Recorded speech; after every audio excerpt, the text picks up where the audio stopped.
Welcome back to Feedback Control Systems. This is Module 4.3. We're going to look at second-order response characteristics. The objectives of this module are to review the underdamped second-order system, which we'll kind of call in more of a general case, look at damping ratio impact on the response of the system, then dive into a little bit more of our measurement characteristics such as peak, rise, or settling times. Then look at overshoot as a function of the damping. And finally, we're going to estimate rise times based on this damping characteristic.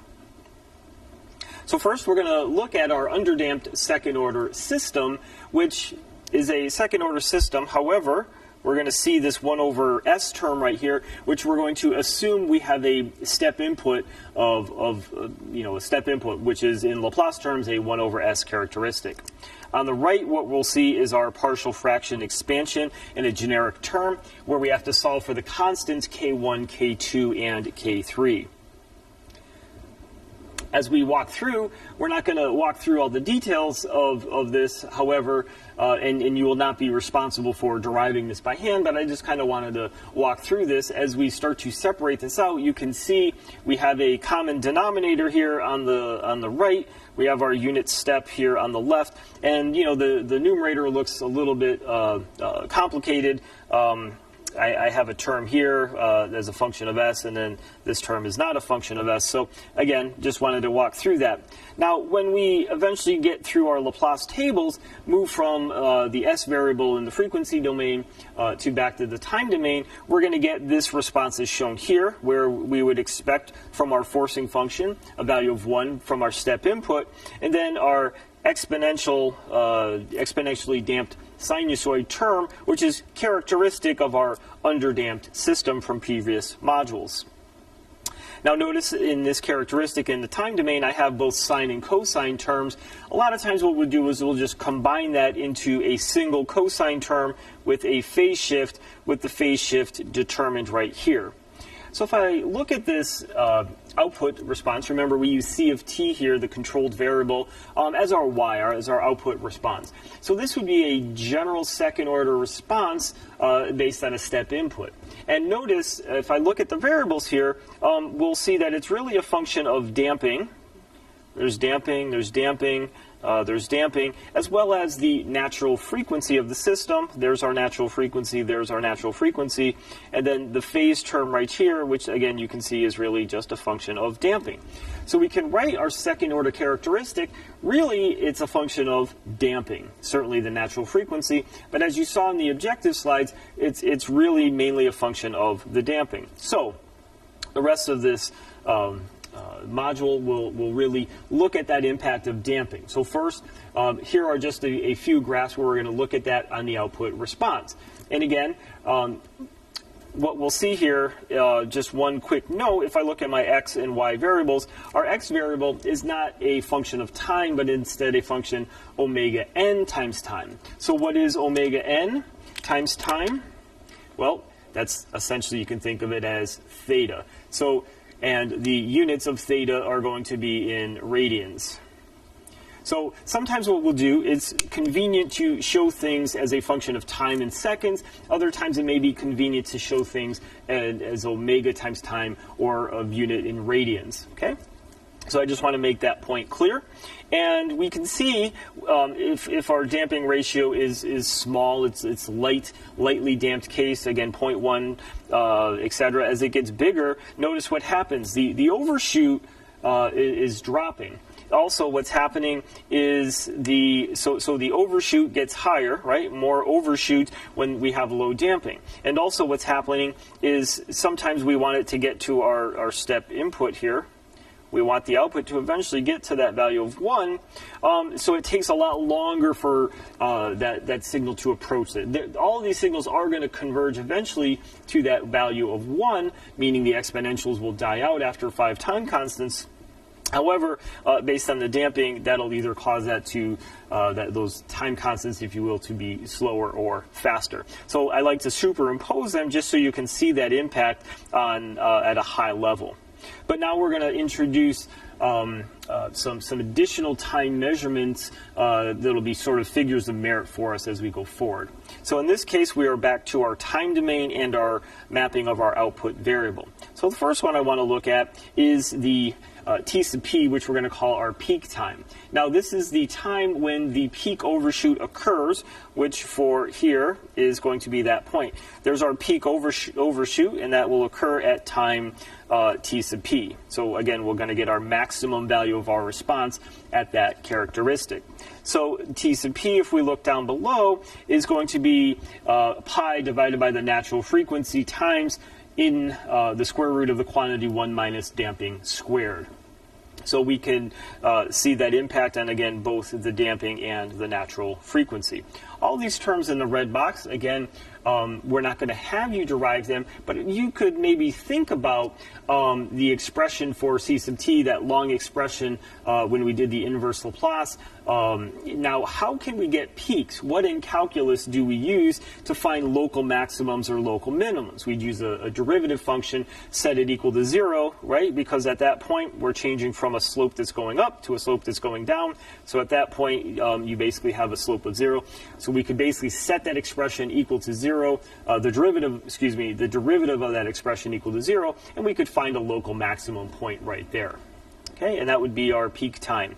The next time we are looking at is the rise time. Similar to the first order system, we take this typically from 10% to 90%. This is pretty much where the industry standardizes on rise time. So here's our rise time here. You can see it goes from 10%. Now 10% of what? It would be the final value. So the final value, and if we have a step response, you could think of it as 1. So 10% of that's 0.1, and then we measure it to 90% of the final value right here. So from here to here, 10% to 90%, that time would be our rise time. And notice in the red box down below, we don't have an expression for rise time. That will come in an upcoming slide. Next, we have settling time, and the settling time, we have to kind of define what we think a good settling time is. So I'm showing 2%. Sometimes you might say 5% is acceptable, or maybe it needs to be 1%. You can change these calculations, but the calculation I'm showing you below for the settling time is based on a 2%. 2% value. Now, 2% of what? If we look, here's our settling time, and it occurs right here. Now, notice the center here, the final, this center line that I'm kind of drawing over in red here, that is our final value, our final steady state value. So if I look at 2%, I go 2% lower, so 0.98% of that, or 2% higher.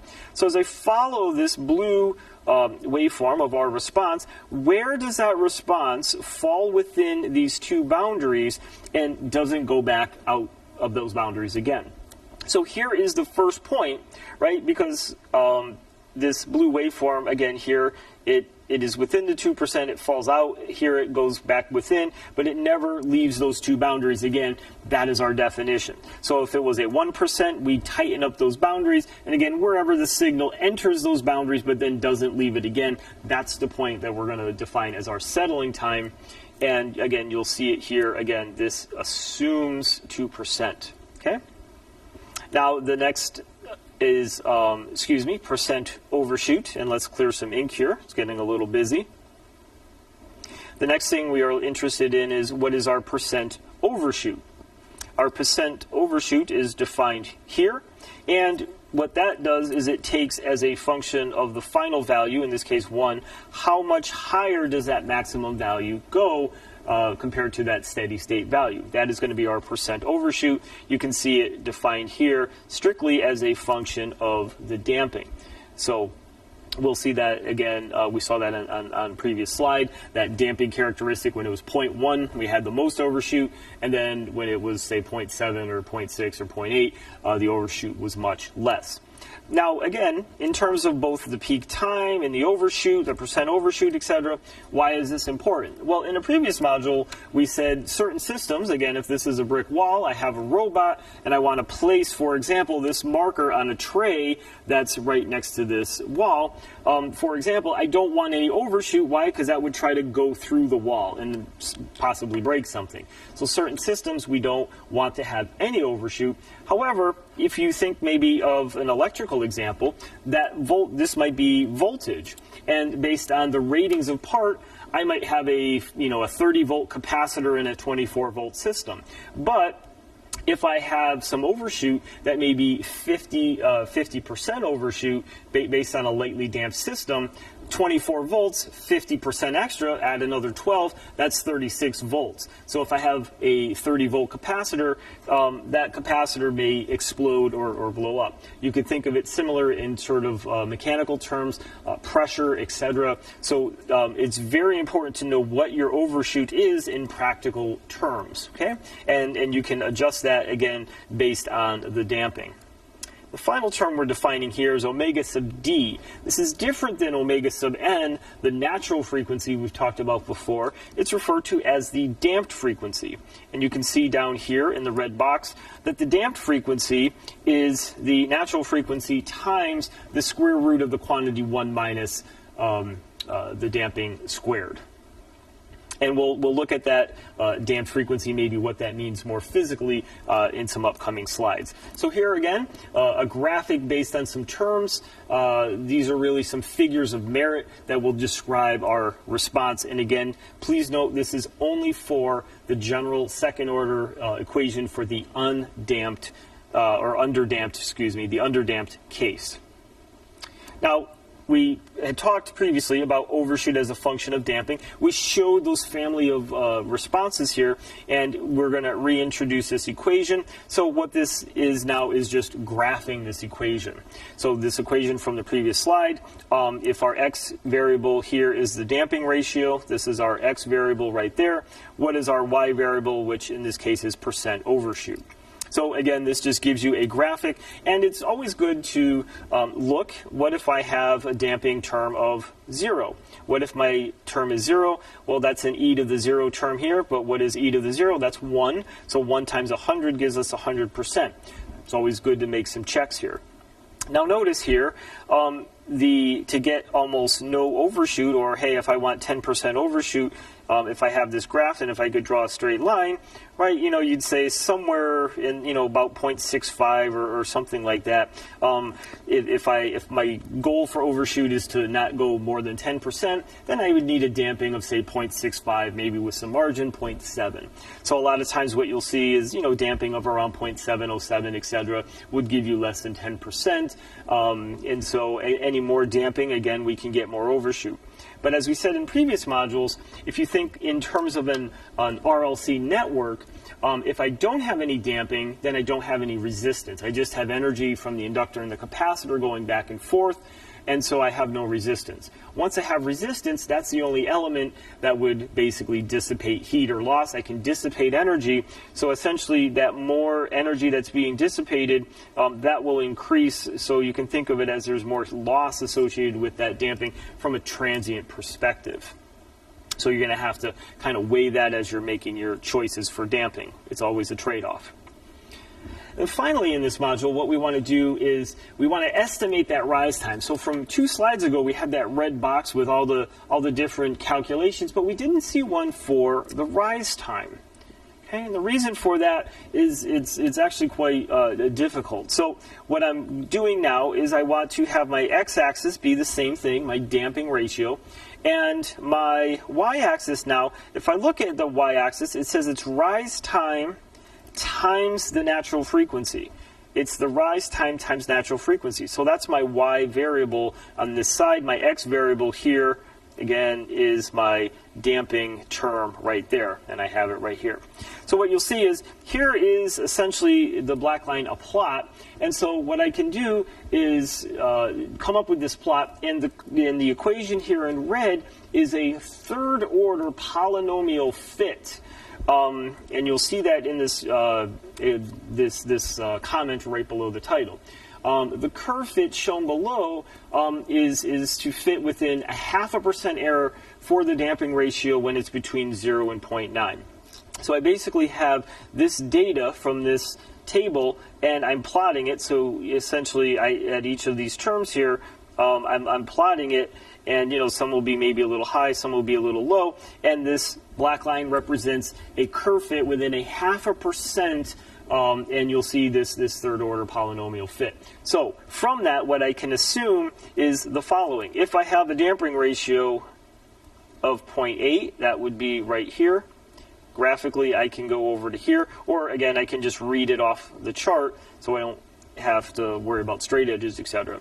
So that normalized rise time right here times the natural frequency would be this term. So what would I do with this? Well, if I know